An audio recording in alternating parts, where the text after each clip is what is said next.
Let's talk about the 9 books I read in April and May.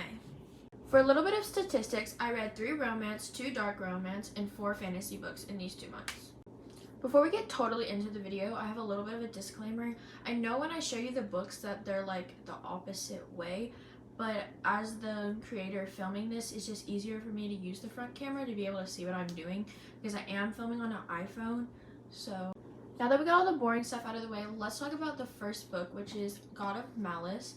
This is my first dip into dark romance series. So I thoroughly enjoyed this. For what it was, I did give it a 5 out of 5 stars. Like, it wasn't the best book I've ever read in my entire life, but I still think about this a lot. Now, my favorite new release of this entire year. This is probably one of my favorite books of all time. I love this series with my whole heart, and when Fearless came out, it was the best thing that ever happened to me, honestly. This book was so great. I also gave this one a 5 out of 5 star. But little disclaimer, this did put me into a major slump. So from down here, I start rating things lower and lower. Next we have Heartless Hunter. I rated this a 3.5, I believe. It just was not my favorite thing ever, and I didn't like that it was in third person. It made me feel like I couldn't connect to the characters as well, and I thought it was not very enemies to lover. I feel like it was really not. There was no enemy point. Next, Swift and Saddle. I gave this a 2.75. I love Done and Dusted, but after reading this and being in a kind of a slump, I hated this book so much. I did not like the female main character, but I'm going to continue this series still. Just this one was not my fave. Next, we have Daisy Hates The Great Undoing, and I did give this one a 5 star. This is the first book other than Fearless that really made me cry, and I was crying on 30% in, so it just got downhill from there. But I love this series and I love this book with my whole heart, so obviously it was a 5 star.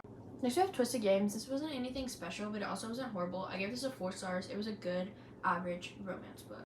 I forgot to mention, but I also read Origins of an Academy Bully, which is the little prequel that comes before Zodiac Academy, and I enjoyed it. I think I'm giving it a 3.75 or something like that. It was just a novella, so it wasn't anything crazy, but I do definitely recommend reading that before going into Zodiac Academy because I did later do that, and I definitely recommend that. Next, we have Butcher and Blackbird. I thought I was gonna love this book, but I just didn't. I gave this a 3.75. It wasn't my favorite thing ever, but it wasn't horrible. Last but certainly not least, we have The Awakening, which is the first official book in the Zodiac Academy series. And this whole universe is going to be my new personality because I'm following the reading order where it's all the interconnected series and all that. So yes. But after reading the novella that comes before this made this experience so much easier, and I gave this a 4 out of 5.